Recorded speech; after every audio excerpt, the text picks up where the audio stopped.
no gate existed adjacent to Calvary.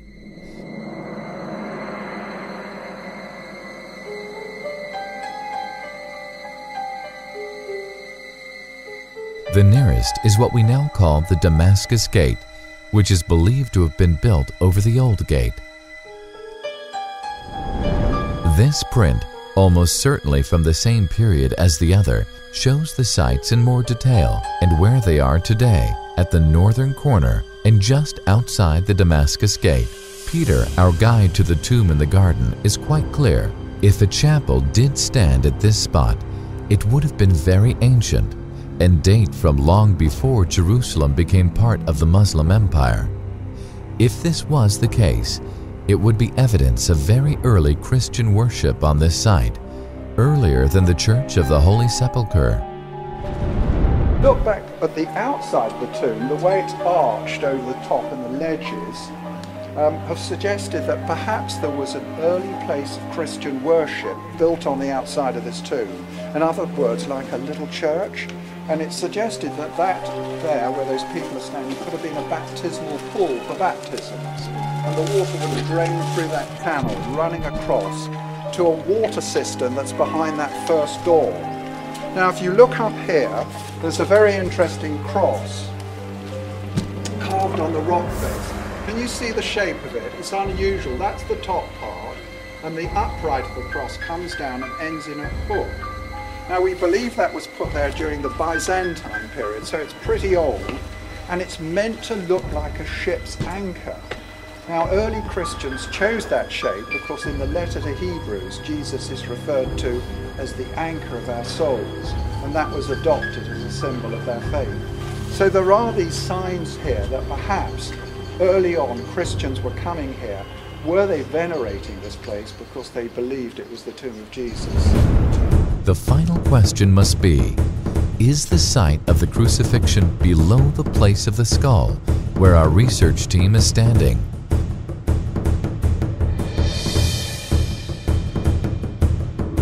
Or above the escarpment, as shown in the next picture? We can find nothing in the scriptures to tell us.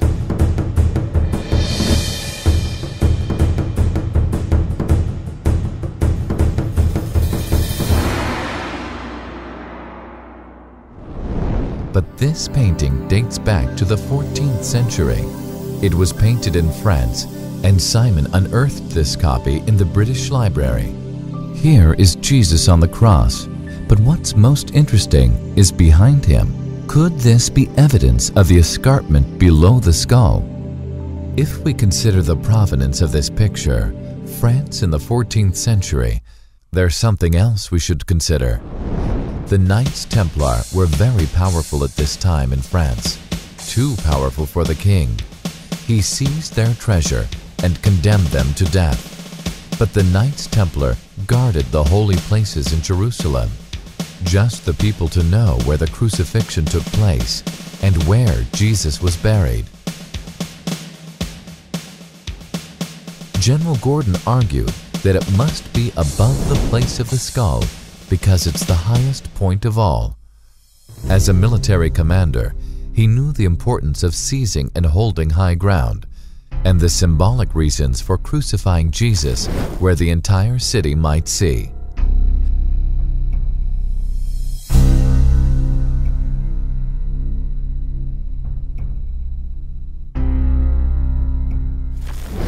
As we have seen, both the Church of the Holy Sepulchre and the Tomb of the Garden are accepted by one set of scholars or another as the site of Jesus' tomb.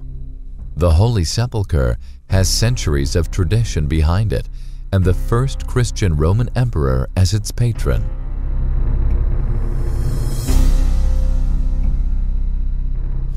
In contrast, we have the Tomb in the Garden, relatively unspoilt, tranquil, green, an oasis in the city, all the good things we expect of a garden. The garden, too, has become caught up in the battles and feuds between the different denominations. For a time, at General Gordon's instigation, the Anglican Church adopted the site, but no longer.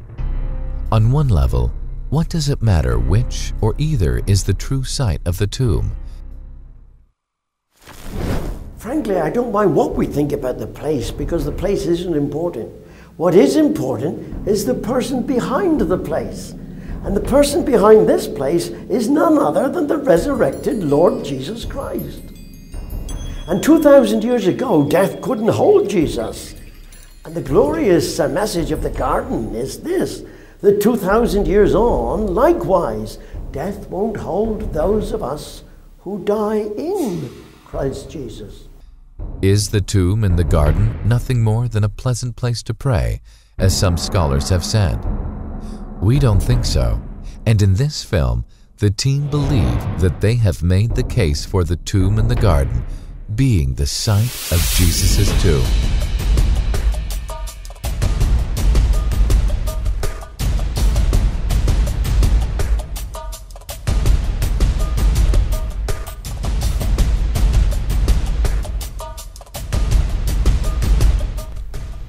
So, drawing from all of the resources we have used, what have we discovered about this story?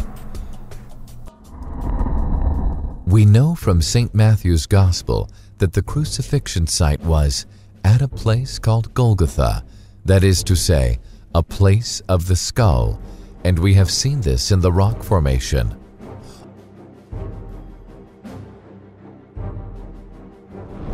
Only yards from here, there is a tomb cut from the rock, which St. Matthew describes thus: after wrapping Jesus in a clean linen cloth, Joseph of Arimathea laid him in his own new tomb, which he had hewn from the rock. If this was Joseph of Arimathea's garden, he would have most likely chosen to be buried there.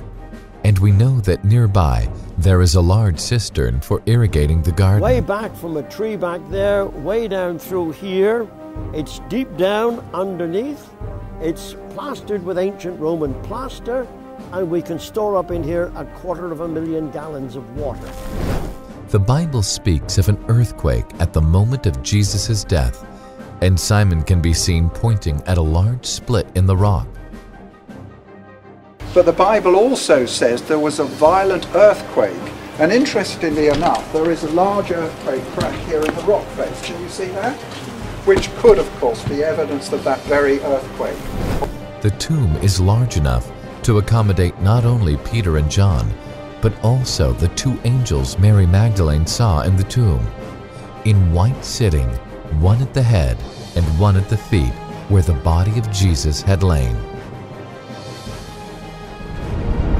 We know from the graffiti inside the tomb that it was a place of worship only decades after the resurrection.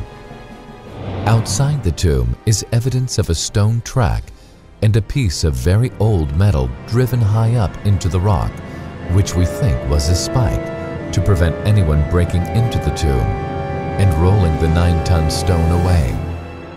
Like all good storytellers, we are keeping the most interesting and exciting piece of evidence until last.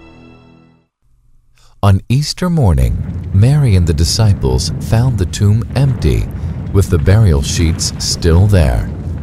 We know this because St. Luke tells us that Peter ran into the tomb and found the strips of linen lying by themselves.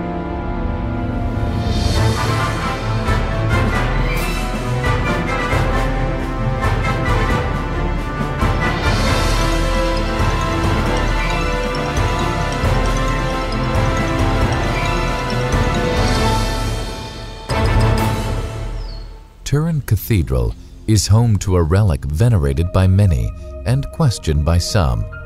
It is a piece of cloth that carries the marks of a human body, a man whose face and torso are bloody, lacerated, and tortured. The cloth also shows the marks from what could be a crown of thorns and a spear wound in the side. It is just as Jesus' body would have looked when it was placed in the tomb. This is the Turin Shroud. You will remember the tomb in the garden had been hurriedly cut out, as if the body which was going to be buried was taller than the man who had given the tomb. the man who should have been buried in it. Have a look around, you can see the whole place is shaped. Cut, made, and over here is the lochra, the grave area. Now we've got two graves here. This one, and this has never been finished. This is how they would cut a grave. Just square, stone pillow at this end, resting place, and then they would wait until they knew how tall the person was to be rested there. And then they would finish it as we see that grave on the far side. It's got a foot portion cut out, just a little portion cut out for their feet. That tells us that grave was used. Someone lay there. And the New Testament says that Joseph gave to Jesus a new tomb in which no one else ever lay. On a hunch, Simon contacted 10 scholars who over the years have worked on the Turin Shroud. There were many questions he wanted to ask, but one held the key for him. How tall was the man in the Turin Shroud? The first reply dropped into his email box in just an hour. In reply to your enquiry, the height of the man in the Turin Shroud is 5 feet 11 inches. A tall man, then, would fit into the hurriedly altered tomb. The extra inches would accommodate Jesus rather than the 5 feet 8 of Joseph of Arimathea. This was most exciting news for Simon. That night, he could not sleep as he waited for the other replies to drop in. All were of the same opinion. One reply was from Barry Schwartz, an American who had been the official photographer of the Shroud of Turin research project. In 1978, this was the first scientific attempt to prove the shroud's authenticity. Barry confirmed the team's findings. First question people always ask me is, how did you get involved with the Shroud of Turin? After all, you're Jewish. And of course, I always say pretty much the same thing. That's exactly what I said when they asked me. I had finished a scientific project for Los Alamos National Laboratories through a company in Santa Barbara where my studio was. At the end of that project, the gentleman called me and he said, "Barry, what do you know about the Shroud of Turin?" And I said, "But Don, I'm Jewish."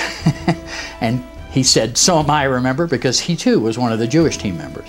At any rate, I didn't feel very comfortable at the beginning with this, and I continued to be a member of the team for about 2 months, and I was still feeling very uncomfortable about my involvement.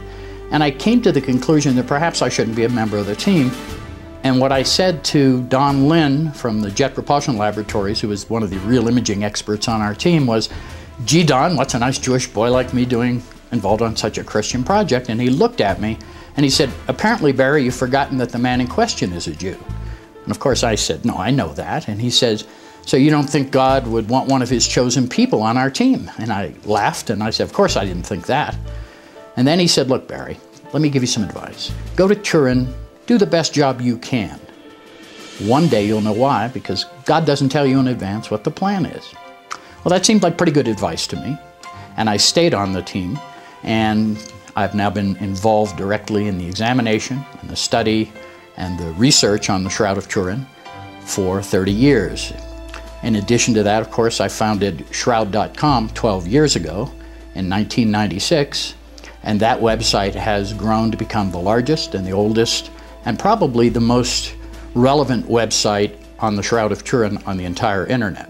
And the reason for that simply is that I have no bias from a Christian or non-Christian point of view. I can stick to the science, I can stick to the facts, and so I guess I serve a bigger role in the world of the Shroud today as someone who brings this information to a broader audience. And interestingly, the photographs I made in 1978 are probably far less important than the contribution